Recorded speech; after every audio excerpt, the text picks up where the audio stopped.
What is up, everybody? Keith, aka Gator Guy 231. It is Wednesday, November 4th. We have another 6-game Champions League slate, and I'm ready to jump right in. Hope you all did okay yesterday. I know the guys that I was targeting are all and kind of core all did pretty well. My downfall in GPP was none of my own Liverpool team. I guess lesson learned, always back your team in at least one stack. But goals were flying yesterday. Looking at these totals, there's no reason to think that goals won't be flying again. Just quick reminder, bottom right of the screen is a subscribe button. FSI channel has gone well over 1,000. Really appreciate everybody's support. Let's just keep it going. Want to keep bringing you guys a ton of free content and hopefully good quality content too. Last thing I just want to say, really do appreciate all the comments. When you guys do share to me like what you're liking, what you don't, I can kind of try to tailor in these videos a little bit better for you. I really do take that to heart to try to make these, really the best soccer previews that I can do. So thank you, and just keep commenting. It really does help. All right, let's jump into the games. So I do just want to do like a quick slate overview, on construction, which is, look, this is a Ronaldo and a Messi slate, right? Both are in fantastic matchups. Barcelona, almost a minus 1,500 favorite at home to Kiev, who's actually having some COVID issues.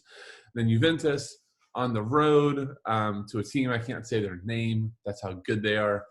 Ronaldo came back from his COVID quarantine, scoring 2 goals, and I think it was like 34 minutes on 2 shots. So, vintage Ronaldo. Can you fit both? Yes, you can fit both. Should you fit both? The little saying in the FSI Discord when somebody asks me that is I'll go, I'll tell you at 5 or I'll tell you at 5:30 once the results are in, because, soccer truly is such a results-oriented sport at time. If you like your lineup a ton and the process makes sense and, you're not playing 2 defensive midfielders without sets plus 2 center backs and a goalie versus Ronaldo or something like that, then that probably was not a good roster. But if you were able to play both, multiple set takers, one fullback, you had to put 1 center back, you have a goalie that makes sense, and a utility that makes sense, well then, yeah, you should do it. I'll tell you, I did kind of just play around enough. I can make Ronaldo Messi lineups work. They aren't like pretty, but they work. And I think the debate for me is, if you project Messi and Ronaldo to both score like 2 goals apiece, then you should probably make them both happen, because that's a lot of, if that's like what you're projecting and what you think is going to happen, that's a lot of certainty in your points, right? If both hit 2 goals, that's probably 50 points from them. I used up, 40% of my salary, but if I use up 40% of my salary for 50 points, so be it. It might be better than taking, just for instance, a guy that I like from a floor perspective, like Angel Di Maria. It might be better taking Angel Di Maria and, let's say Marcus Acuna, a good fullback from Sevilla, versus Ronaldo and a center back. Well, if Ronaldo plus center back outscore Acuna plus Di Maria, then it was worth it. Now, if it's the opposite way around, I might be chasing. So I think that's the decision that you have to make. So often in DFS soccer, it's a lot less to me just about raw points or what do you need point per dollar. That's something I've been getting a ton since doing these videos. What's the projection? Do I need 3x the price? It's not just about like the amount of points per dollar. It's who you're taking the person instead of and what that combination netted. So again, if you had to do a 2v2 to make the Ronaldo plus Messi build work, did that 2v2 outscore the other one? If so, then you made the right decision. If you didn't, well, you might be chasing. All right, so with that, I hope that makes sense. It is very early, so I was thinking about this last night, so I hope that thought was executed properly. But anyhow, let's jump into the games, jump into some plays, see if we can kind of give you guys some ways that you can get Ronaldo plus Messi and go from there. And I'll just say this. I am team Messi today. I think Ronaldo, you do have the slightest concern of him coming back from COVID. is he fully fit for 90? He hasn't played it yet. He played 34 minutes off the bench, 35 minutes off the bench, whatever that was. If they are up 3-0, well, chances are Ronaldo has at least one, if two, but does he sub off early? I don't know. Messi, not normally the guy to sub off early, especially at home. So let's kind of just jump in, and we're going to start with that first game, which is Barcelona versus Kiev. Again, Kiev is going to have some defensive issues with some guys down with COVID.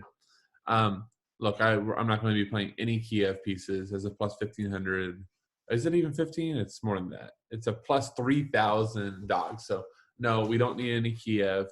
I think, and look, I'm not going to spend time on it. I think Messi's the top player in the slate. I think you just lock him everywhere, and you go from there. But I think the biggest decision is, do you play Antoine Griezmann at, 5,200? Let me make sure I have it up. Do you – great YouTube television here, right? Oh, come on. So I'll just say, as I'm pointing with price, I'll just say this. If it was anybody else, and I made this point with Lee, I think it was like 2 weeks ago. If you took off the name, right, and you said a guy leading the line, or even if he plays out wide, like he and Messi are interchanging, or even if he's playing as the number 10, but if his name was not Antoine Griezmann, we didn't know how much he had been struggling, and we go, you're a minus 1,500 favorite at home with closer to 4 total, would you play him? Most of us wouldn't think twice about it. So just because it's Antoine Griezmann and, he's been having these struggles does not push me off of him. So I think that I'm going to be playing Antoine Griezmann in a lot of lineups. Pedri, I really like too. He's one of the next big, young players to come through Barcelona. It's kind of exciting if you think about it for them, have both Fati and Pedri producing.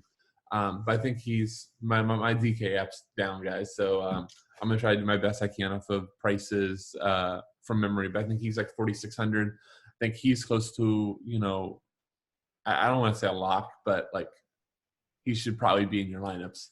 So, you all of a sudden can have 3 Barcelona attackers, and that does kind of make sense, right? Like we saw this round 1 when they were, minus 1,600 favorite, and they scored 4. And if you stacked, I'm trying to think who it was Messi, Fati, Coutinho, and then Trincao was like free. If you stacked the 4 of them, you were sweating GPPs. So the only one here that, maybe you struggle to fit in on like some optimal builds is Fati. But if you're stacking up GPPs, I think you play Fati as well.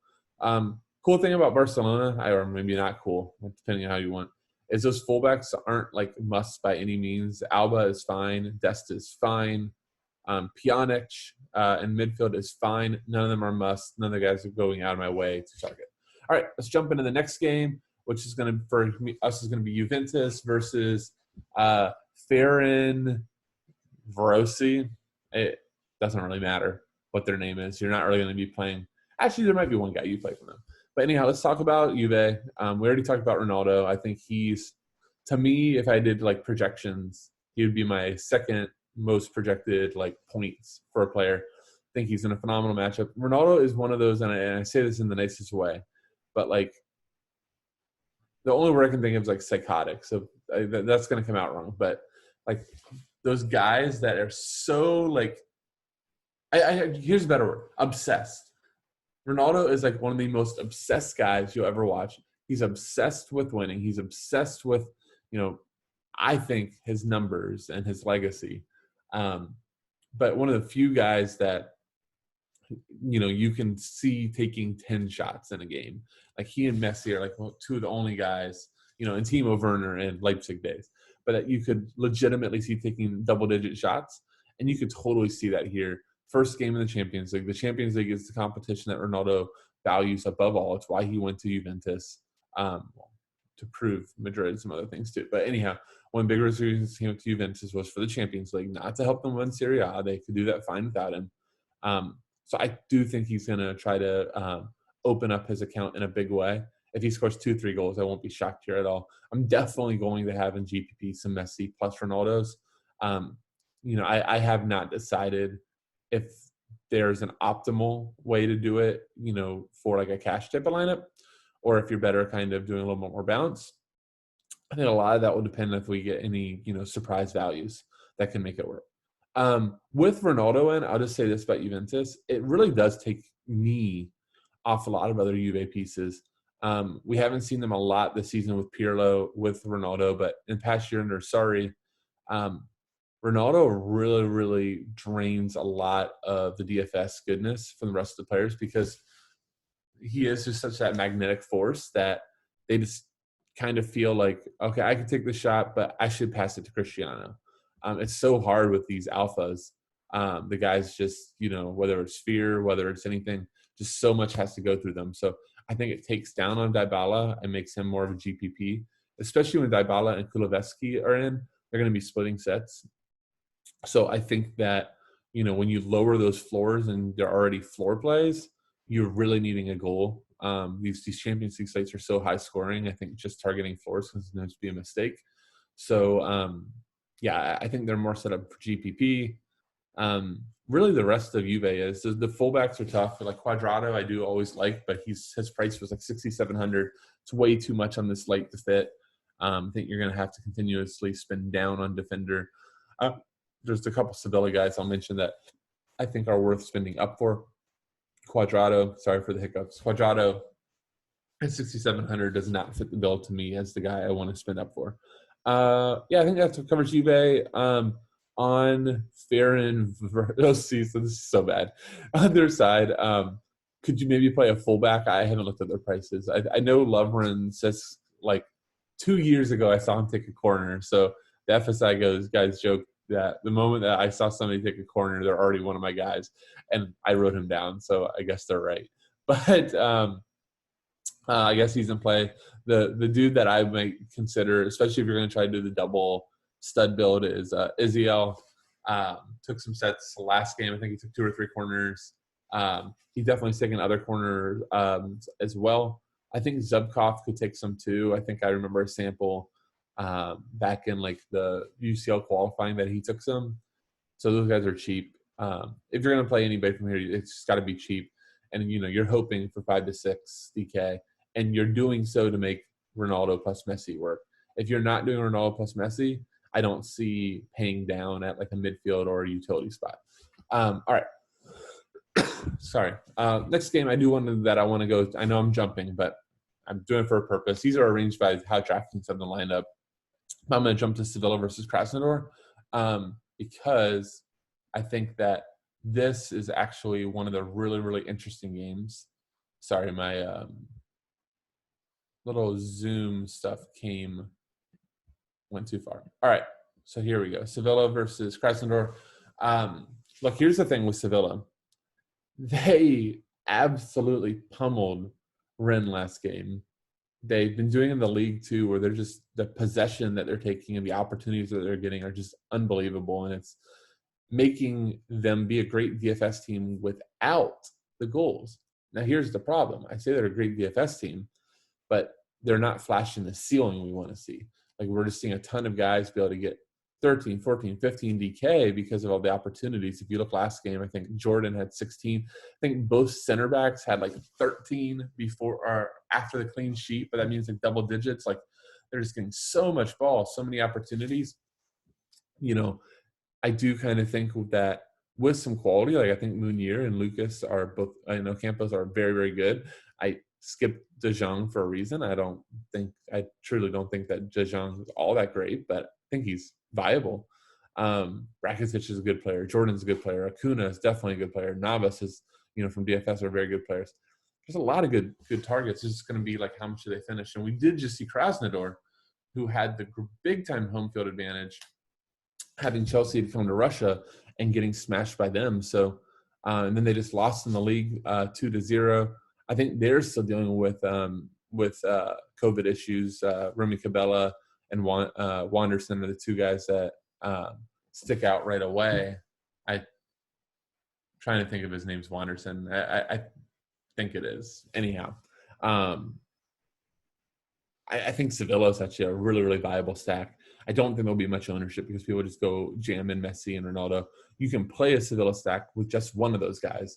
And hell, you can just cover yourself, play a Sevilla stack with Messi in one, then a Sevilla stack with Ronaldo in the other, just to cover yourself. But, the likes of Munier, Ocampos, Jordan, Acuna, Navas are the guys that I would be targeting. Acuna and Jordan are likely to split sets if this happens. Rakitic is taking some too, but a lot of times he takes them short. Munier, very willing shooter. Ocampos, very willing shooter. Don't forget, as much as I dislike it, that if you're going to be stacking Sevilla a few ways, that you got to toss in Luc de Jong.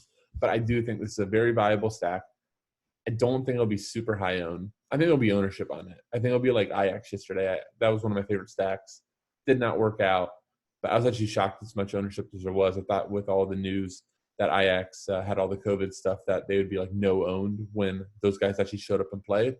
I think Tadic was like 17 or 18%. So that's where I would expect Sevilla. So like a low owned stack. Barcelona should definitely be the chalk.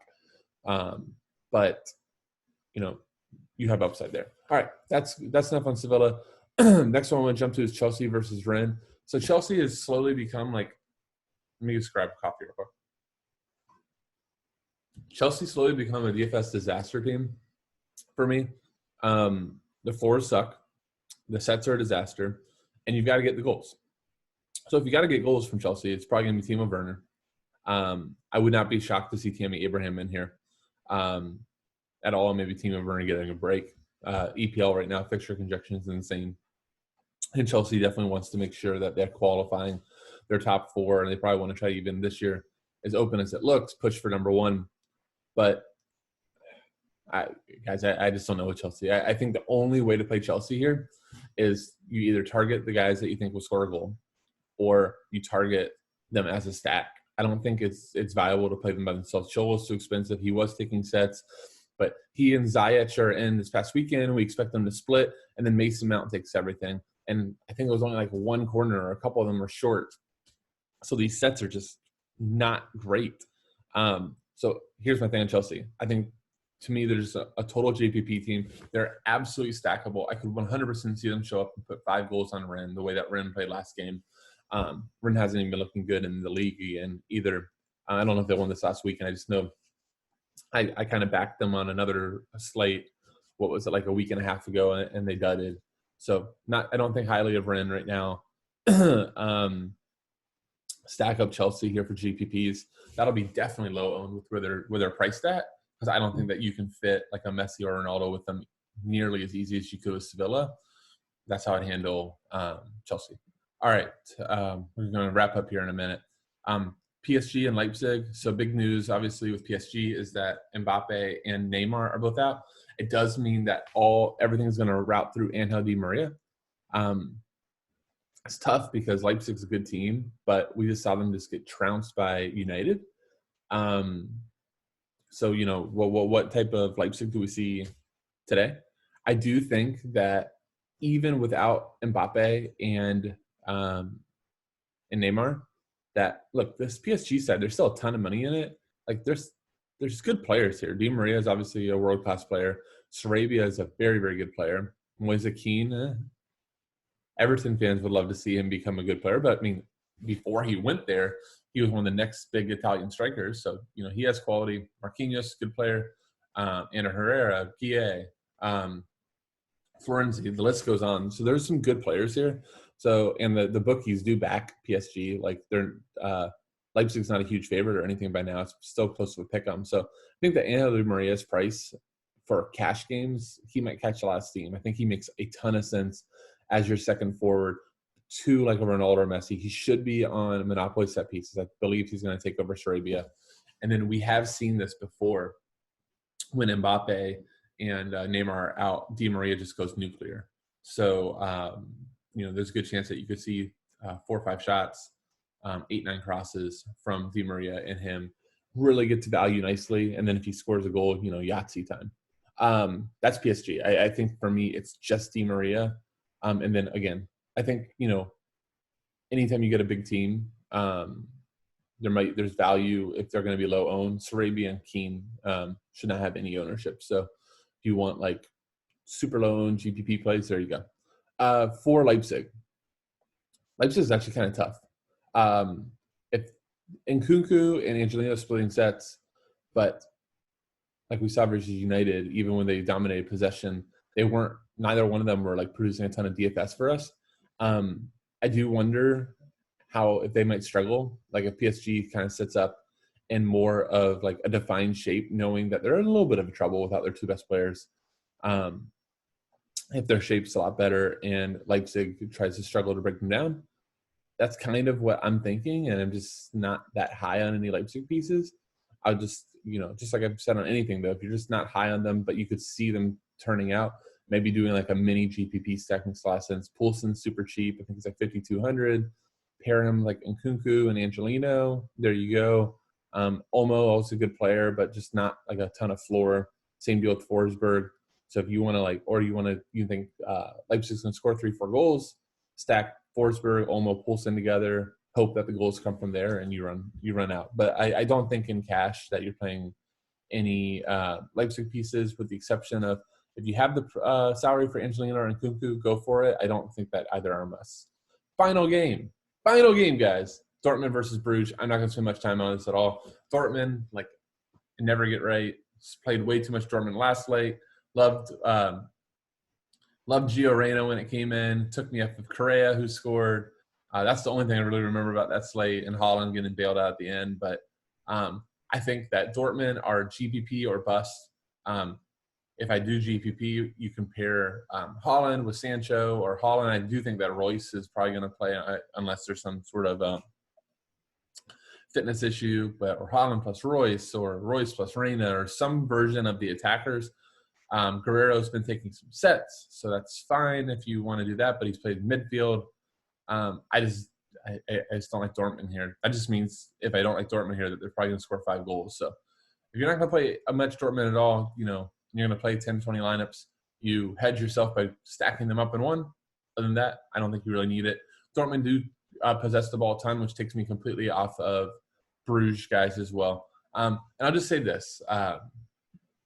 When I've been saying it takes me off of a certain team, look, if there's a really cheap fullback, if there's a 2,500 fullback or 2,600 fullback or a 3K guy that we can put on sets, like Krasnodar I didn't mention, but Olsen I think is 3,100. Been taking them in most of those sets. He could be the route that you use to get Messi plus Ronaldo. You just have to understand that, if you get 4 or 5 DK from him, you're pretty excited. So I think that wraps up the DK slate. Just talk about FanDuel real quick.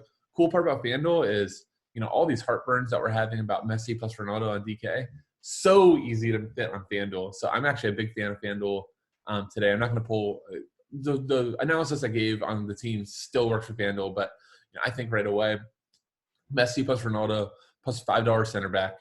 That's been almost always my build. Yesterday it was Lewandowski plus Kevin De Bruyne plus I think it was Toloi, $6 fullback or center back from Atalanta. Then I played a ton of Phillips, who was $5 center back from Liverpool, and you were just able to, I stacked Bayern the wrong ways, but you were able to get all these stacks that you want, and then at that point, you can pay down for keeper, you can pay up, whatever works.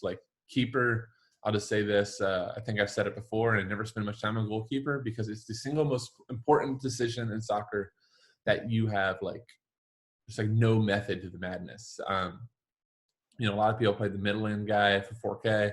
I don't know if he got out of negatives. You could pay up.